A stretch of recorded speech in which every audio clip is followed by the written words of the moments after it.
स्वागत है दोस्तों आपका हमारे इस YouTube चैनल पे। दोस्तों इस वीडियो में आज हम टेस्ट सीरीज इतिहास का लेकर आए हैं और ये रिवीजन टेस्ट होने वाला है। अब तक मैंने जितने भी आप लोगों को कंसेप्ट क्लियर करवाया है टेस्ट सीरीज वगैरह, तो उसमें से ये रिवीजन है, ठीक है। आप लोग को जस्ट आंसर पता होगा और उसका कुछ एक्सप्लेनेशन वगैरह पूरे डिटेल में है, वो सब मैं इसमें देते जाऊँगा। और ये जो पैटर्न है आपका बिहार दरोगा और बीपीएससी के पैटर्न पे है, ठीक है। केवल यहाँ पे ऑप्शन ई नहीं दिया गया है, लेकिन इसका जो स्टैंडर्ड है वो बिहार दरोगा मेंस, पीटी और आपका बीपीएससी के लिए, पीटी के लिए, ये सभी को ये फॉलो करता है ये टेस्ट सीरीज। और क्वेश्चन पढ़कर आपको आइडिया हो जाएगा कि हाँ क्वेश्चन कितना महत्वपूर्ण है आप लोगों के लिए, ठीक है। तो यहाँ पे देख सकते हैं पूरा 150 क्वेश्चन है और बहुत ही बढ़िया है। क्वेश्चन के साथ आंसर और उसका एक्सप्लेनेशन भी मेंशन किया गया है इस पीडीएफ में। तो ये मैं पूरा 150 का 150 क्वेश्चन 154 तक है, तो पूरा का मैं पूरा इसमें करवाने वाला हूँ। लेकिन इस वीडियो में केवल मैं करवाऊंगा, पार्ट वाइज करवाऊंगा, क्योंकि बहुत सारा क्वेश्चन है और बहुत लंबा वीडियो हो जाएगा इस वजह से, क्योंकि एक्सप्लेनेशन इसका बहुत है, सारे ऑप्शन का एक्सप्लेनेशन है, तो इस वजह से ये लंबा हो जाएगा। लेकिन मैं 50-50 करके 3 पार्ट में इस वीडियो को मैं कंप्लीट कर दूंगा, अगर आप लोगों ने अच्छा खासा रिस्पॉन्स दिया तो, ठीक है। चलिए ज़्यादा देर ना करते हुए शुरू करते हैं। इतिहास का बहुत ही महत्वपूर्ण क्वेश्चन है, बहुत बढ़िया कलेक्शन है, ठीक है। इसे थोड़ा सा मैं जूम कर देता हूँ ताकि आप लोग को अच्छे से दिख सके। चलिए यहाँ पे देखते हैं। पहला क्वेश्चन बोल रहा है कि 1905 के स्वदेशी आंदोलन के दौरान स्वदेशी माल की सप्लाई के लिए अनेक स्थानों पर स्वदेशी स्टोर खोले गए। सबसे पहले बंगाल में स्वदेशी केमिकल स्टोर किसने खोला था? तो इसका सही आंसर हो जाएगा ऑप्शन बी, आचार्य प्रफुल्ल चंद्र राय ने। दूसरा क्वेश्चन बोल रहा है कि हड़प्पा प्रस्तर प्रतिमा में किसका अधिक प्रयोग होता है? तो यहाँ पे ऑप्शन डी सही हो जाएगा, बी और सी दोनों का। तो बी में मुलायम चूना पत्थर और सी में है एस्टेटाइट का। तो ये भी एक तरह का पत्थर ही है, उसको बनाने में यूज किया जाता है प्रतिमा को। तीसरा नंबर आइए। तीसरा बोल रहा है कि अन्नगार निम्नलिखित में से कहाँ मिले हैं? तो इसका सही आंसर हो जाएगा ऑप्शन डी, 1, 2, 4। 1, 2 और 4, ठीक है। मोहनजोदड़ो, हड़प्पा और लोथल में अन्नागार मिले हैं, मतलब अन्न को स्टोर करने के लिए जो बनाया जाता था स्ट्रक्चर, उसको बोलते थे अन्नागार। और लोथल से लकड़ी का अन्नागार मिला है, ये आप लोग नोट रखिएगा। लोथल से जो मिला है अन्नागार वो लकड़ी का है, और मोहनजोदड़ो से सबसे बड़ी संरचना विशाल अन्नागार मिला है। तो ये दोनों क्वेश्चन पूछता है कि सबसे बड़ा अन्नागार कहाँ से मिला है, तो मोहनजोदड़ो हो जाएगा, और लकड़ी का अन्नागार कहाँ से मिला है, तो वो लोथल हो जाएगा। नेक्स्ट क्वेश्चन आइए। निम्नलिखित में से किस वेद का विभाजन मंडलों में ना होकर कांडों में है? तो यहाँ पे ऑप्शन सी सही हो जाएगा, अथर्ववेद। अथर्ववेद क्या होता है कि इसमें कुल 20 कांड है, ठीक है, और 711 सूक्त हैं, और इसे ब्रह्मवेद भी कहा जाता है। और इसमें वशीकरण और जादू टोने का वर्णन किया गया है। तो ये सब क्वेश्चन इसमें आता है अथर्ववेद में, तो ये सब आप लोग नोट कर लीजिएगा। नेक्स्ट आइए 5वें नंबर क्वेश्चन में। 5वां नंबर क्वेश्चन बोल रहा है, दोस्तों अनअकैडमी लाया है आप लोगों के लिए बीपीएससी 3 डेज रिवीजन क्लासेस और Bihar SI 3 days mega test series, और बीपीएससी का भी टेस्ट सीरीज आप लोगों के लिए लाया गया है, वो सब मैं डिटेल में बताऊंगा। और यहाँ पे देख सकते हैं 30 जनवरी से लेके 1 फरवरी तक है, और Bihar SI 3 days mega test series जो है वो 30 जनवरी से लेके 1 फरवरी तक है। कल भी मैंने इसका नोटिफिकेशन आप लोग को दे दिया था कि जो भी इसे ज्वाइन करना चाहते हैं फ्री में, वो प्ले स्टोर पे जाइए, और प्ले स्टोर पे जाने के बाद आप लोग को अनअकैडमी लर्निंग ऐप्स डाउनलोड करना होगा। और अनअकैडमी लर्निंग ऐप्स डाउनलोड करने के बाद आप लोगों को फ्री प्लान मिलेगा, और फ्री प्लान को अनलॉक करने के लिए आपको हमारा रेफरल कोड CFN, ठीक है, 9 to 11 आपको डालना होगा रेफरल कोड में, और आपको वो सारा कुछ टेस्ट सीरीज वगैरह, फ्री क्लासेस वगैरह सब कुछ फ्री अवेलेबल हो जाएगा। फ्री प्लान में आपको weekly 300 plus free live classes मिलेंगे, वीकली फ्री मॉक टेस्ट मिलेगा, और daily T20 free live quizzes मिलेंगे। यहाँ पे आप लोग को देख सकते हैं free Bihar SI prelims mock test full test होगा एवरी सैटरडे को, 24 घंटा के लिए लाइव रहता है, आप लोग कभी भी पार्टिसिपेट कर सकते हैं। और वहीं अगर free BPSC prelims mock test देना चाहते हैं तो ये एवरी संडे को यहाँ पे मॉक टेस्ट लिया जाता है, ठीक है, और पूरा डिटेल पेपर एनालिसिस किया जाता है। और अगर T20 आप लोग मॉक टेस्ट देना चाहते हैं तो T20 में आपको 20 मिनट में 20 क्वेश्चन आएंगे। इनका टाइमिंग है मंडे टू फ्राइडे, टाइम इसका दे दिया गया है 8 PM पे ये लाइव हो जाता है। लेकिन ये दोनों जो है 24 घंटे के लिए लाइव रहता है। ये सबको आपको फ्री में कैसे उपलब्ध होगा उसको मैं बता दूं। सबसे पहले प्ले स्टोर पे जाइए। प्ले स्टोर पे जाने के बाद अनअकैडमी लर्निंग ऐप्स डाउनलोड कीजिए। वहाँ पे गोल में BPSC सेलेक्ट कर लीजिए और जो भी फ्री टेस्ट सीरीज वगैरह या फिर लाइव क्लासेस आप लोग ज्वाइन करना चाहते हैं वहाँ पे आप हमारा इंटर कोड में CFN 9 to 11 यहाँ पे दिख रहा होगा, इसको टाइप कीजिए और फिर अनलॉक पे नीचे आ जाएगा अनलॉक, उसको आप लोग क्लिक करके उसको अनलॉक कर सकते हैं और ज्वाइन कर सकते हैं। और उसके बाद बेनिफिट्स ऑफ प्लस सब्सक्रिप्शन अगर आप लोग लेते हैं तो उसमें सारा कुछ आपको सारा चीज़ वहाँ पे जो भी लॉक अनलॉक है सब कुछ फ्री में मिल जाएगा। टेस्ट सीरीज वगैरह सब कुछ डाउनलोड, PDF वगैरह सब कुछ वहाँ पे फ्री में मिल जाएगा। ठीक है। और यहाँ पे अगर तैयारी करना चाहते हैं बिहार SI का कंप्लीट कोर्स है बिहार SI का। ठीक है। और ये स्टार्ट हो रहा है आपका 1 फरवरी से। वहीं पे विजया BPSC फाउंडेशन बैच आपका स्टार्ट हो रहा है, ये भी आपको 2 फरवरी से स्टार्ट हो रहा है। अगर आप लोग ज्वाइन करना चाहते हैं तो इसको भी ज्वाइन कर सकते हैं। ठीक है। तो BPSC का गोल सेलेक्ट कर लेते हैं। अगर आप लोग को कुछ मटेरियल वहाँ से आपको सब्सक्रिप्शन लेना है पेड सब्सक्रिप्शन, तो वहाँ पे अगर आप हमारा यूज़ रेफरल कोड करते हैं CFN 9 to 11 तो आपको 10% का इंस्टेंट डिस्काउंट मिल जाएगा। चलिए, तो जो भी टेस्ट सीरीज वगैरह ज्वाइन है वो तो हमारा रेफरल कोड से ही अनलॉक हो जाएगा, वो सब आपको मुफ्त है। और मुफ्त वाले एक बार आप चेक कर लीजिए कि कैसा टेस्ट सीरीज वगैरह करवाया जा रहा है और सबमिट करते हुए ही आपको सारा आंसर की और रैंक वगैरह सब कुछ दे दिया जाएगा। तो आप लोग अनअकैडमी का लर्निंग ऐप्स डाउनलोड कर लीजिए प्ले स्टोर से। चलिए नेक्स्ट हम लोग क्वेश्चन नंबर देखते हैं। 5वां नंबर क्वेश्चन बोल रहा है निम्नलिखित महाजनपद और उनकी राजधानी के संदर्भ में कौन सा युग्म सुम्मिलित नहीं है। तो ऑप्शन डी जो है वो सुम्मिलित नहीं है, बाकी सभी जो है मगध का ग्रीवर्स, वश का कौसंबी, ठीक है, ये सभी सुम्मिलित हैं। और कौशल का श्रावस्ती। ठीक है। अवंती का जो है अवंती की राजधानी उज्जैनी है या फिर कहीं कहीं महिष्मती भी देता है, तो ये दोनों इसका अवंती का हो जाएगा। और 16 महाजनपद हैं हम सभी जानते हैं, तो अवंती का आप लोग याद कर लीजिए। उज्जैनी अगर दिया तो उज्जैनी, या फिर महिष्मती भी इसको बोलते हैं उज्जैनी को, तो महिष्मती भी इसका सही आंसर हो जाएगा। ठीक है। और विराटनगर जो है वो मत्स्य महाजनपद की राजधानी थी। ठीक है। यहाँ पे विराटनगर जो है ये मत्स्य महाजनपद की राजधानी थी और अवंती की राजधानी उज्जैनी और महिष्मती थी। तो मुझे लगता है कि आपका यहाँ पे डाउट क्लियर हो गया होगा। और अवंती के शासक प्रद्योत के उपचार के लिए हर्यक वंश के शासक बिंबिसार ने अपने चिकित्सक जीवक को उज्जैन भेजा था। ये भी कहीं कहीं आपको देता है, तो इसका एक्सप्लेनेशन भी जो है ये बहुत ही महत्वपूर्ण है। एक्सप्लेनेशन भी आप लोग देख लीजिएगा इसमें। नेक्स्ट आइए 6 नंबर में। 6ठा नंबर यहाँ पे बोल रहा है कि पानीपत का तीसरा युद्ध कब हुआ था। तो देखिए 6ठा का जो है पानीपत का तीसरा युद्ध यहाँ पे 1761 ईस्वी को हुआ था। ठीक है। और पानीपत की पहली लड़ाई 21 अप्रैल 1526 को दिल्ली के सुल्तान इब्राहिम लोदी और बाबर के बीच लड़ा गया था। वहीं पे पानीपत का दूसरा युद्ध 5 नवंबर 1556 को उत्तर भारत के हिंदू शासक सम्राट हेमचंद्र विक्रमादित्य, जिनका लोकप्रिय नाम हेमू है, और अकबर की सेना के बीच पानीपत के मैदान में लड़ा गया था। और अकबर के सेनापति खान जमान और बैरम खान के लिए एक निर्णायक जीत थी। यहाँ पे अकबर की सेना जीत गई थी। और पानीपत की तृतीय युद्ध 14 जनवरी 1761 ईस्वी को अफगान आक्रमणकारी अहमद शाह अब्दाली और मराठों के बीच लड़ा गया था। इस लड़ाई में मराठा सेनापति सदाशिवराव भाऊ था और पेशवा जो था वो बालाजी बाजीराव था। और इस युद्ध में मराठों की पराजय हुई और उनका अखिल भारत पर शासन करने का सपना भी मराठों का टूट गया। वस्तुतः पानीपत के इस युद्ध ने यह निर्णय नहीं दिया कि भारत पर कौन राज्य करेगा, अपितु यह तय कर दिया कि भारत पर कौन शासन नहीं करेगा। और मराठों की पराजय के बाद ब्रिटिश सत्ता के उदय का रास्ता करीब करीब साफ हो गया था। नेक्स्ट है ये 7वां नंबर में। 7वां यहाँ पे ये पूरा रिवीजन टेस्ट है और आप लोग के लिए उम्मीद है कि इसका क्वेश्चन और आंसर और एक्सप्लेनेशन आप लोग के लिए बहुत फायदेमंद होगा। आप लोग इसे जरूर देखिए, जरूर समझिए। कोई जरूरी नहीं ये मैं टेस्ट आप लोग का नहीं ले रहा हूँ, बल्कि आप लोग का एक रिवीजन करवा दे रहा हूँ, ताकि आप लोग को एक रिवीजन हो जाए, याद हो जाए। पढ़ा हुआ हो सकता है आप लोगों का, पढ़ा हुआ ही होगा अगर आप लोग अच्छे से तैयारी कर रहे होंगे तो। ठीक है। नेक्स्ट जो है 7वां नंबर देखिए, मराठा प्रशासन में प्रधानमंत्री को क्या कहा जाता था। तो इसका हो जाएगा ऑप्शन सी, पेशवा कहा जाता था।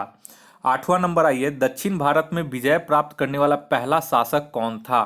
तो ये था ऑप्शन ए, अलाउद्दीन खिलजी। ठीक है, तो दक्षिण भारत की विजय का मुख्य श्रेय मतलब अलाउद्दीन ही खिलजी इसको भेजा था, मलिक काफूर को जाता है। ठीक है, अलाउद्दीन खिलजी के समकालीन दक्षिण भारत में सिर्फ 3 महत्वपूर्ण शक्तियां थी। पहला देवगिरी के यादव थे, दक्षिण पूर्व तेलंगाना के काकतीय वंश था, और द्वार समुद्र के होयसल वंश थे। पांड्य ने कभी भी अलाउद्दीन खिलजी की अधीनता स्वीकार नहीं की थी। 9 नंबर आइए, 9 बोल रहा है भारत का आइंस्टीन किसे कहा जाता है? तो इसका ऑप्शन डी हो जाएगा, नागार्जुन, जो कि बहुत लोग को पता ही होगा। 10वां नंबर आइए, विजयनगर साम्राज्य के किस शासक ने बड़ी संख्या में अपनी सेना में मुसलमानों की भर्ती की और उनके उपयोग के लिए मस्जिद का निर्माण कराया था? तो विजयनगर साम्राज्य यहाँ पे देख लीजिएगा, तो इसका सही आंसर हो जाएगा ऑप्शन डी, देवराय द्वितीय। और देवराय द्वितीय जो है वो संगम वंश का सबसे प्रतापी राजा था और इसे इंद्र का अवतार माना जाता था। फारस के शासक शाहरुख ने अब्दुल रज्जाक को अपना दूत बनाकर 1442 ईस्वी में इसके दरबार में यानी कि देवराय द्वितीय के दरबार में भेजा था। तो ये 10वां नंबर भी बहुत इंपॉर्टेंट क्वेश्चन है, आप लोग कॉपी पेन लिए होंगे तो इसे जरूर नोट कर लीजिएगा। 11 नंबर आइए, सर्वेंट्स ऑफ इंडिया सोसाइटी की स्थापना किसने की? तो इसका ऑप्शन बी हो जाएगा, गोपाल कृष्ण गोखले ने। और गोपाल कृष्ण गोखले महादेव गोविंद रानड़े के शिष्य और महात्मा गांधी के राजनीतिक गुरु थे। उन्होंने सुधारक का संपादन भी किया था। 12 नंबर आइए, 12 बोरा की अलीगढ़ आंदोलन को शुरू करने वाला कौन था? तो ये था सर सैयद अहमद खां, बहुत लोग को ये भी पता होगा। ये सब कॉमन क्वेश्चन है, बहुत बार पूछा हुआ एग्जाम में है। नेक्स्ट आइए 13 नंबर, 13 नंबर बोल रहा है अली नगर की संधि अंग्रेजों ने किसके साथ की थी? तो ये इंपॉर्टेंट क्वेश्चन है, ये ऑप्शन 20 का सही हो जाएगा, सिराजुद्दौला। अली नगर की संधि 9 फरवरी 1757 को हुई। इस संधि के तहत अंग्रेजों को सिक्का ढालने एवं कोलकाता में किलेबंदी का भी अधिकार मिल गया। 14 नंबर में आइए कि सती प्रथा का निषेध किस वर्ष किया गया था? बहुत इंपॉर्टेंट क्वेश्चन है, इसका ऑप्शन सी हो जाएगा 1829 ईस्वी में। राजा राम मोहन राय के प्रयासों से 1829 में लॉर्ड विलियम बेंटिक ने सती प्रथा का अंत किया। 1829 के 17वें नियम के अनुसार विधवाओं को जिंदा जलाना कानूनन अपराध माना गया। नेक्स्ट है ये 15 नंबर में, 15 नंबर बोला कि 1917 के कलकत्ता अधिवेशन में कांग्रेस के अध्यक्ष कौन थे? तो एनी बेसेंट थी, ऑप्शन ए सही हो जाएगा। 16 नंबर आइए, वंदे मातरम के प्रथम संपादक कौन थे? तो इसका हो जाएगा वंदे मातरम के प्रथम संपादक, तो इसका हो जाएगा ऑप्शन सी, बंकिम चंद्र चटर्जी। तो यहाँ पे एक चीज नोट कर लीजिएगा आप लोग, ठीक है। देखिए, वंदे मातरम गीत की रचना बंकिम चंद्र चटर्जी ने की थी, जिसका उन्होंने अपनी पुस्तक आनंद मठ में भी वर्णन किया। यह गीत पहली बार रविन्द्रनाथ टैगोर के द्वारा गाया गया था। वंदे मातरम बिपिन चंद्र पाल द्वारा शुरू किया गया और श्री अरविंद द्वारा प्रकाशित एक अंग्रेजी साप्ताहिक पत्र भी था। और लाला लाजपत राय ने लाहौर से उर्दू में वंदे मातरम शीर्षक से डेली अखबार का प्रकाशन भी शुरू किया। तो यहाँ पे आप लोग सद पकड़ना, मतलब यहाँ पे देख लीजिएगा कि क्या बोल रहा है क्वेश्चन में, ठीक है। 17 नंबर में आइए, हाँ देखिए 17 नंबर में देखिए यहाँ बहुत सारे लोग कंफ्यूज करते हैं, तो वहाँ पे देखिए ऑप्शन में जाइएगा। कोई एक गठन जो है कोई एक आदमी विशेष नहीं करा किया था, बहुत सारे लोग मतलब मिल के किए थे, लेकिन ऑप्शन के हिसाब से हम लोग को जाना पड़ता है। तो हिंदुस्तान सोशलिस्ट रिपब्लिकन आर्मी का गठन किसने किया था? HSRA इसको बोलते हैं, ठीक है, HSRA। तो इसका ऑप्शन बी हो जाएगा, चंद्रशेखर आजाद, ठीक है ना। हिंदुस्तान रिपब्लिकन एसोसिएशन की स्थापना वर्ष 1924 में कानपुर में सचिन नाथ सन्याल, जगदीश चंद्र चटर्जी, राम प्रसाद बिस्मिल और भगत सिंह, सुखदेव और चंद्रशेखर आजाद ने की थी, ठीक है। यहाँ पे देखिए हिंदुस्तान रिपब्लिकन एसोसिएशन है, HRA इसको बोलते हैं, लेकिन अगर वहीं पूछेगा हिंदुस्तान सोशलिस्ट रिपब्लिकन एसोसिएशन की स्थापना वर्ष 1928 में दिल्ली के फिरोज शाह कोटला मैदान में की थी, और इसको किए थे चंद्रशेखर प्रसाद। क्योंकि HRA के बहुत सारे जो सदस्य थे वो पकड़ा गए थे, उसके बाद चंद्रशेखर आजाद बच गए थे, उसके बाद इन्होंने 1928 में जाके दिल्ली के फिरोज शाह कोटला मैदान में इसकी स्थापना की थी, HSRA की। तो इसमें आप लोग कंफ्यूज मत कीजिएगा, क्वेश्चन क्या पूछ रहा है देख लीजिएगा कि HSRA पूछ रहा है या फिर केवल HRA पूछ रहा है। 18 नंबर में आइए, 18 बोरा महात्मा गांधी और भीमराव अंबेडकर के बीच पूना पैक्ट कब हुआ था? तो इसका सही आंसर हो जाएगा ऑप्शन ए, 29 सितंबर 1932। तो एक चीज यहाँ पे आप लोग ध्यान रखिएगा, महात्मा गांधी और भीमराव अंबेडकर के बीच पूना पैक्ट हुआ था, लेकिन 26 सितंबर 1932 को, ठीक है। लेकिन पूना पैक्ट में गांधी जी ने हस्ताक्षर नहीं किए थे, बल्कि भीमराव अंबेडकर दलित वर्ग से हस्ताक्षर किए थे, और मदन मोहन मालवीय और सी राजगोपालाचारी ने हिंदू धर्म के तरफ से हस्ताक्षर किए थे, ठीक है। तो इस वजह से हिंदू धर्म का और दलित वर्ग का इसमें कॉन्ट्रैक्ट हुआ था पूना पैक्ट में। तो हिंदू धर्म की तरफ से कौन कौन थे, तो मदन मोहन मालवीय, सी राजगोपालाचारी, और दलित वर्ग से कौन थे, भीमराव अंबेडकर।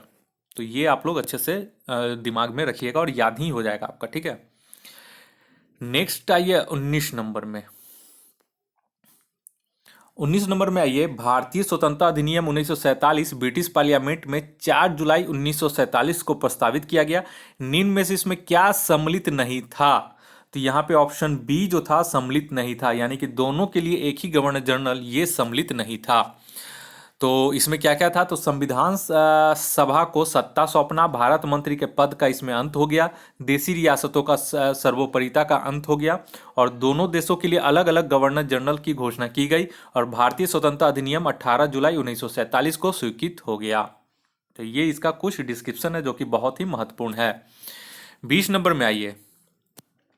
20 नंबर बोल रहा है, किसने कहा कि यदि सारा भारत भी आग की लपटों में घिर जाए फिर भी पाकिस्तान नहीं बन पाएगा। यदि कांग्रेस विभाजन चाहती है तो वह मेरे मृत शरीर पर ही होगा, क्योंकि जब तक मैं जीवित हूं भारत को विभाजित नहीं होने दूंगा। यह कथन किनका था, तो यह ऑप्शन बी था, महात्मा गांधी का।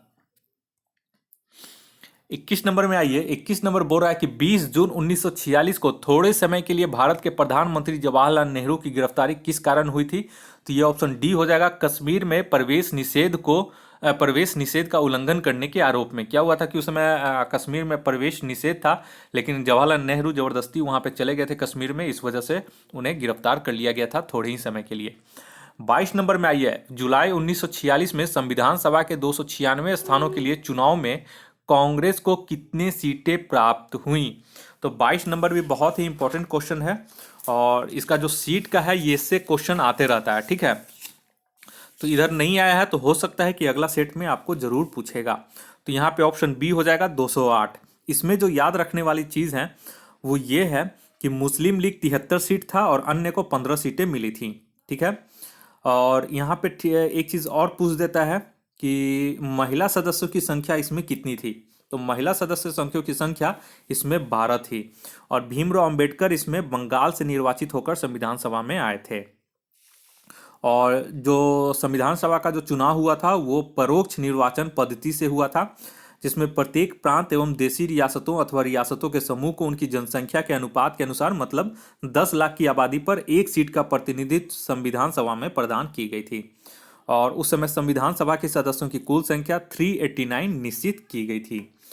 पहला अधिवेशन संविधान सभा का 9 दिसंबर 1946 को सच्चिदानंद सिन्हा की अस्थायी अध्यक्षता में हुआ, और दूसरा अधिवेशन 11 दिसंबर 1946 को डॉक्टर राजेंद्र प्रसाद की अस्थायी अध्यक्षता में चुना गया। और संविधान सभा का कार्य 13 दिसंबर 1946 को जवाहरलाल नेहरू द्वारा उद्देश्य प्रस्ताव पेश करने के से शुरुआत हुई। तो यहाँ पे 3 चीज याद रखिएगा, 9 दिसंबर 1946, 11 दिसंबर 1946 और 13 दिसंबर 1946 को क्या क्या घटना हुआ वो मैंने आपको बता दिया। इसे आप लोग अच्छे से नोट कर लीजिएगा। नेक्स्ट आइए 23 नंबर में। 23 नंबर बोला, इब्न बतूता के अनुसार कौन सुल्तान सबसे ज्यादा नर्म और एक मनुष्य जो सदैव ठीक और सच्चा करने के लिए तत्पर, वह, हाँ, इब्न बतूता के अनुसार उन्होंने किस सुल्तान के बारे में लिखा था कि सुल्तान सबसे ज्यादा नम्र और एक मनुष्य जो सदैव ठीक है और सच्चा करने के लिए तत्पर व उत्सुक रहने वाला था। तो ये इन्होंने मोहम्मद बिन तुगलक के लिए लिखा था, MBT।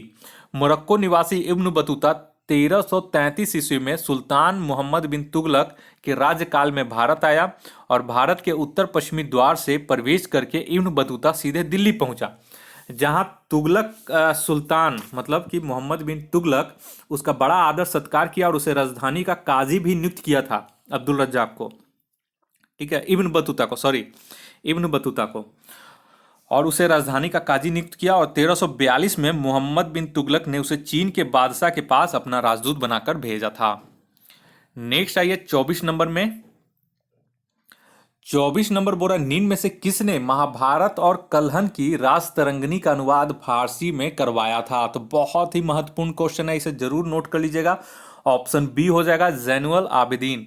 एक बीपीएससी में क्वेश्चन पूछा था कि कश्मीर का अकबर किसे कहा जाता है। ठीक है, ये बीपीएससी का क्वेश्चन है, प्रीवियस ईयर का मुझे ध्यान नहीं है कौन से ईयर का एग्जैक्ट है, 62, 63 या 64th बीपीएससी का ही ये क्वेश्चन है।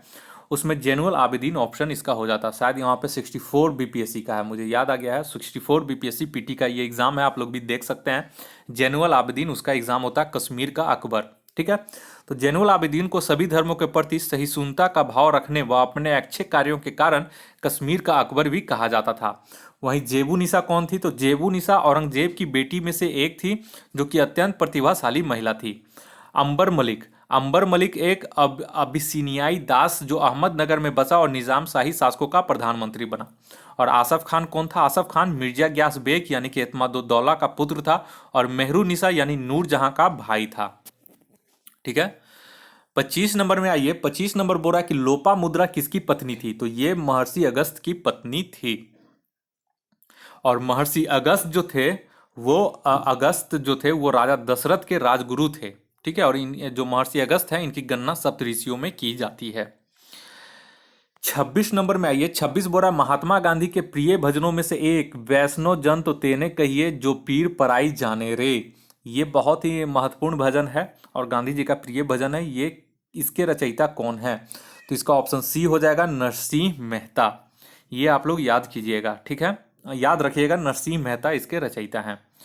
नेक्स्ट आइए 27 नंबर में। 27 बोल रहा है कि 1662 में पुर्तगाल के राजा ने इंग्लैंड के चार्ल्स द्वितीय को कौन सा भारतीय तटीय शहर दहेज के तौर पर उपहार में दिया था? तो ये आप लोग याद रखिएगा, ये ऑप्शन ए हो जाएगा, मुंबई। ये बहुत ही अच्छा क्वेश्चन है। और देखिए 1661 ईस्वी में ब्रिटेन के सम्राट चार्ल्स द्वितीय का विवाह पुर्तगाली राजकुमारी कैथरीन के साथ हुआ था। पुर्तगालियों से दहेज में मुंबई मिला और 1669 में इस ईस्वी में चार्ल्स द्वितीय ने मुंबई को 10 पाउंड मासिक किराए पर ईस्ट इंडिया कंपनी को दे दिया था। कंपनी ने ओंगियार को अपना अधिकारी नियुक्त कर मुंबई के गांव का शहरीकरण करवा दिया था। नेक्स्ट है ये 28 नंबर। 28 नंबर बोल रहा है कि किस भारतीय दार्शनिक, ठीक है, किस भारतीय दार्शनिक और विचारक को 1893 में शिकागो में आयोजित विश्व धर्म संसद में अपने संबोधन के लिए याद किया जाता है? तो ये हो जाएगा ऑप्शन बी, स्वामी विवेकानंद। 1893 में इन्होंने धर्म संसद में बहुत ही महत्वपूर्ण संबोधन किया था। ठीक है, नेक्स्ट आइए 29 नंबर। 29 नंबर बोला भारतीय साहित्य में आरंभिक 20वीं शताब्दी के मुख्य हिंदुस्तानी लेखक धनपत राय को किस नाम से जाना जाता है? तो ये क्वेश्चन कभी कभी आपको एग्जाम में मिल सकता है। ठीक है, 29 नंबर, तो ये हो जाएगा मुंशी प्रेमचंद। ऑप्शन सी इसका सही आंसर होगा। इनको धनपत राय था, फिर इसको मुंशी प्रेमचंद कहा जाने लगा था। ठीक है, नेक्स्ट आइए 30 नंबर में। 29 हो गया, 30 नंबर में आइए। 30 नंबर बोल रहा है, यहाँ पे आप लोग एक चीज ध्यान रखिएगा, निम्नलिखित में से किस रचना को प्रथम विश्व युद्ध के दौरान अविभाजित भारतीय सेना के सैनिकों की युद्ध स्मृति में बनाया गया? तो इसका ऑप्शन हो जाएगा ऑप्शन बी, इंडिया गेट। ठीक है, और गेटवे ऑफ इंडिया अगर बोला जाएगा तो गेटवे ऑफ इंडिया के प्रवेश द्वार का निर्माण राजा जॉर्ज पंचम और रानी मैरी के आगमन 2 दिसंबर 1911 की यादगार में हुआ था।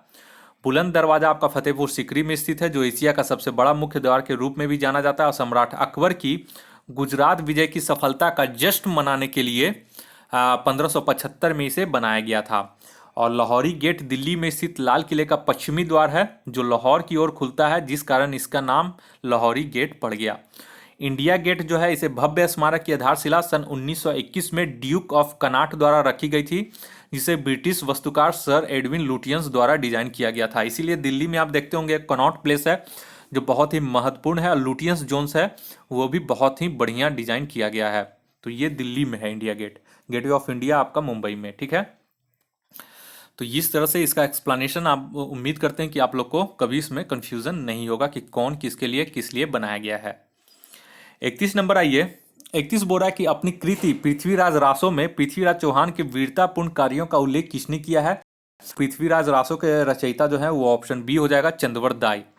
और जो जगनिक है वो कालिंजर के चंदेल शासक परमाल के आश्रयी भाट बंजारा हिंदू जाति थे। और राजा परमाल के सामंत और सहयोगी महोबा के प्रसिद्ध वीर अल्लाह उद्दौल को नायक मानकर जगनिक ने अल्लाह खंड नामक ग्रंथ की रचना की थी।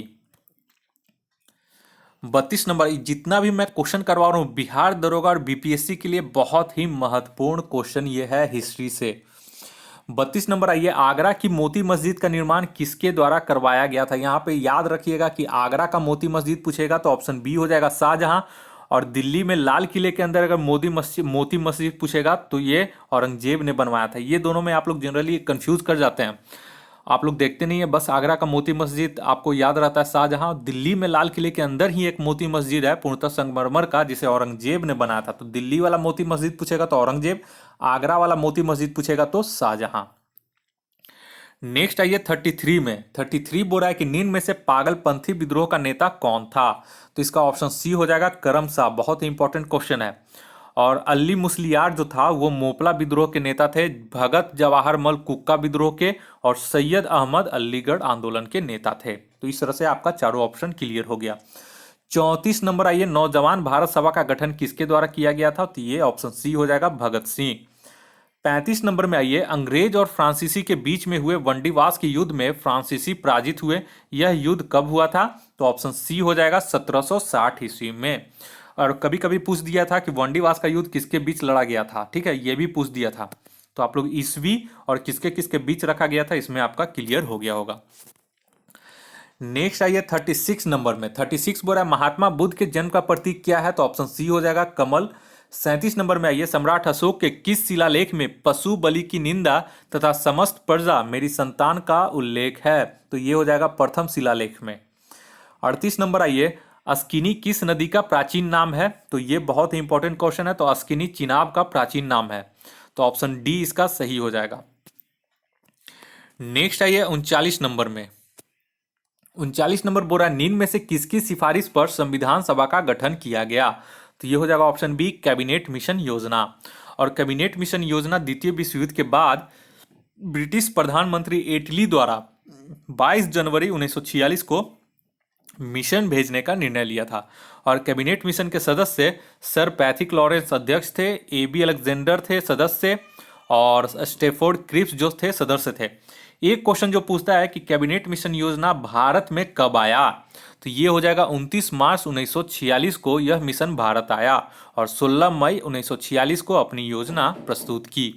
तो ये बहुत इंपॉर्टेंट है, इसका क्वेश्चन प्लस एक्सप्लेनेशन बहुत इंपॉर्टेंट है, आप लोग इसे सभी नोट कर लीजिएगा। नेक्स्ट आइए 40 नंबर में। 40 नंबर बोल रहा है कि 16 अगस्त 1932 को घोषित सांप्रदायिक पंचायत कम्युनल अवार्ड में किसके लिए पृथक चुनाव क्षेत्र आरक्षित सीट नहीं थी।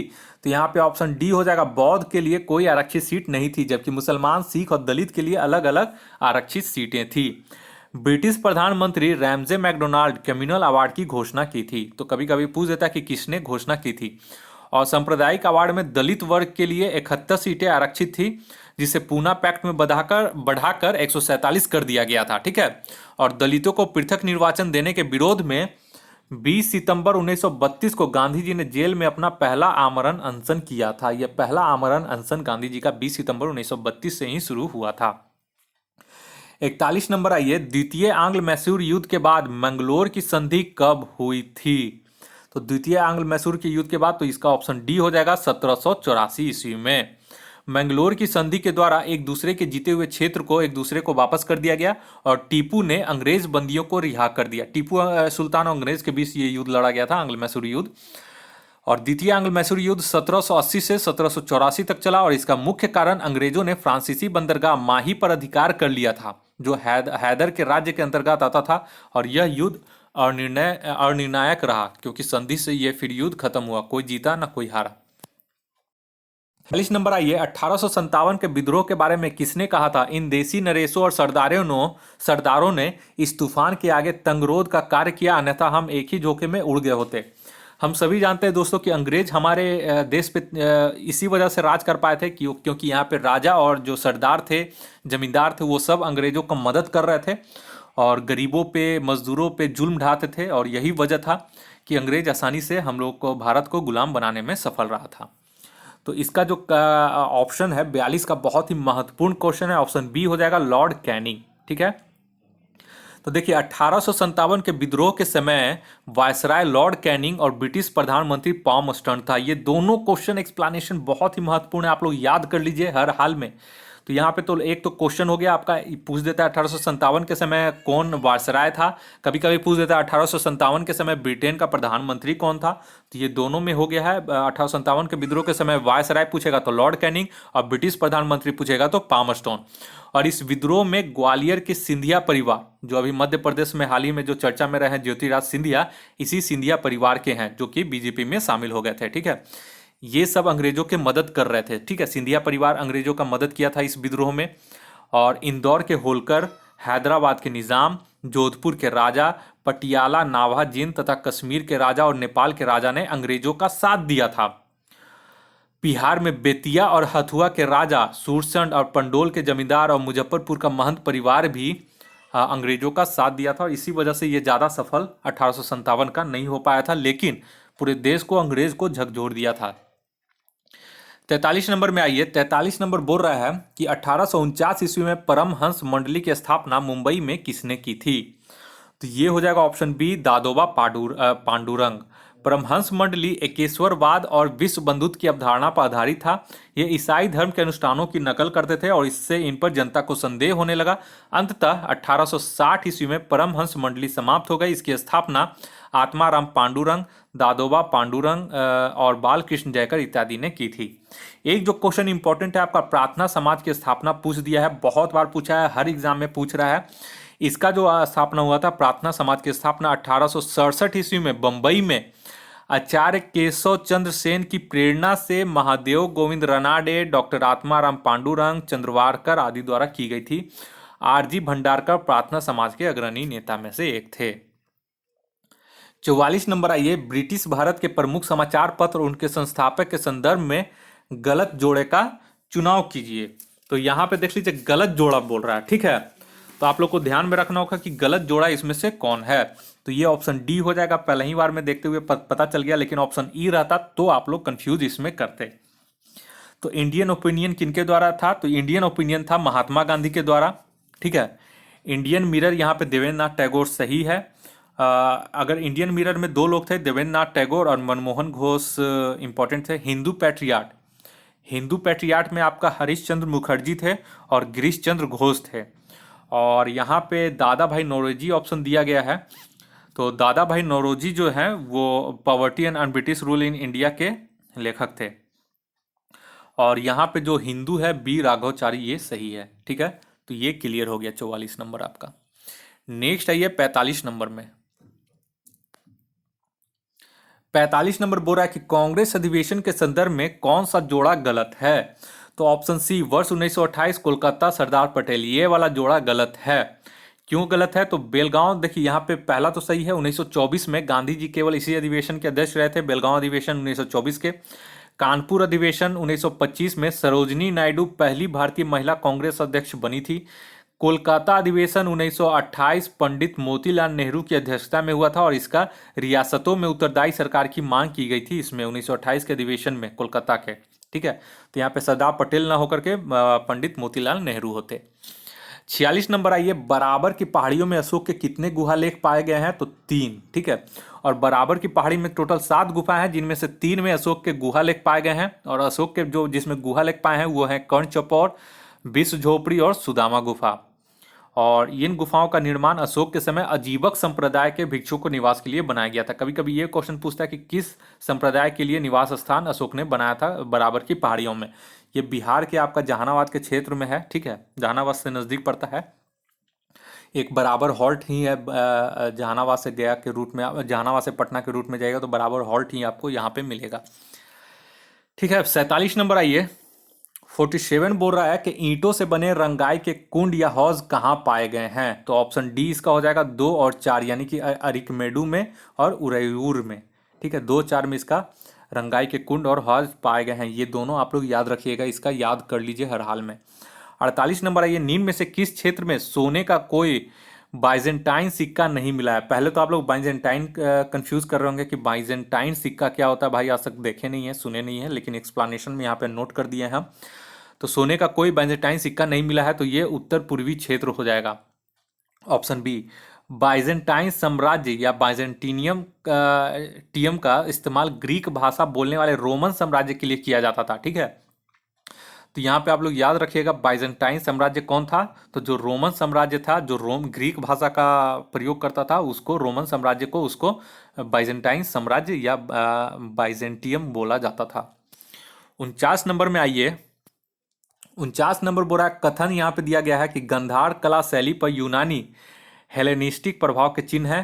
कारण इसमें लिखा गया है कि उस कला से हीनयान का रूप प्रभावित हुआ है। तो यहाँ पे देखिए 49 का जो सही हो जाएगा ऑप्शन सी हो जाएगा। कथन सही है, गंधार कला शैली पर यूनानी हेलेनिस्टिक का प्रभाव चिन्ह है, परंतु कारण जो है वो गलत है। गंधार कला जो है वो महायान धर्म के विकास से प्रोत्साहन मिला है गंधार कला को, और भरहुत एवं सांची में जो निर्मित स्तूप है वो आपका गंधार कला का ही उदाहरण है। 50 नंबर में आइए। 50 नंबर बोरा निम्नलिखित में से कौन सा मंदिर खजुराहो में नहीं है। तो यह दिलवारा जैन मंदिर खजुराहो में नहीं है, तो दिलवारा जैन मंदिर माउंट आबू दिलवारा राजस्थान में है, ठीक है। और खजुराहो मंदिर आपका मध्य प्रदेश के छतरपुर जिले में है। इसका निर्माण चंदेल शासकों के द्वारा करवाया गया था। 51 नंबर और इस टेस्ट रिवीजन टेस्ट का ये आखिरी क्वेश्चन है। नेक्स्ट पार्ट में हम 51 के बाद का करेंगे, 51 से लेके 100 तक में। तो इसका 51 नंबर क्वेश्चन है, चोल मंदिरों के निर्माण में से कौन सी प्रमुख विशेषता है। तो यहाँ पे देखिए ये थोड़ा सा 51 नंबर कंफ्यूज पैदा कर रहा है। चोल मंदिरों को निर्माण में से इसमें सभी विशेषता है, ठीक है। तो चोल काल के मंदिर द्रविड़ शैली के सर्वश्रेष्ठ प्रमाण हैं। तो यहाँ पे एक चीज आप लोग याद कर लीजिएगा, चोल काल के मंदिर द्रविड़ शैली का सर्वश्रेष्ठ प्रमाण है। और यहाँ पे आप लोग एक बार देख लीजिएगा, क्योंकि इसमें सभी होगा, ऑप्शन ई हो जाता है, ठीक है। तो 51 नंबर एक बार आप लोग चोल मंदिर का निर्माण का, चोल काल के मंदिर का द्रविड़ शैली का आप लोग पढ़ लीजिएगा कि उसमें क्या क्या विशेषता है। ये आप लोग पे हम छोड़ देते हैं, मेरे अनुसार इसमें सभी हो जाएगा, ठीक है। तो चलिए दोस्तों, उम्मीद करते हैं कि ये रिवीजन टेस्ट हिस्ट्री का आप लोग को बहुत पसंद आया होगा। अगर आप लोग लाइक वगैरह करते हैं तो मुझे समझ में आया कि हाँ आप लोगों को बहुत ही अच्छा टेस्ट लगा है, और मैं जल्द ही इसका पार्ट 2 मैं लेके आऊँगा। इस वीडियो को देखने के लिए आप लोग का बहुत बहुत शुक्रिया। अगर आप हमारे चैनल को अभी तक सब्सक्राइब नहीं किए हैं तो हमारे चैनल को जल्द से जल्द सब्सक्राइब कर लें। धन्यवाद।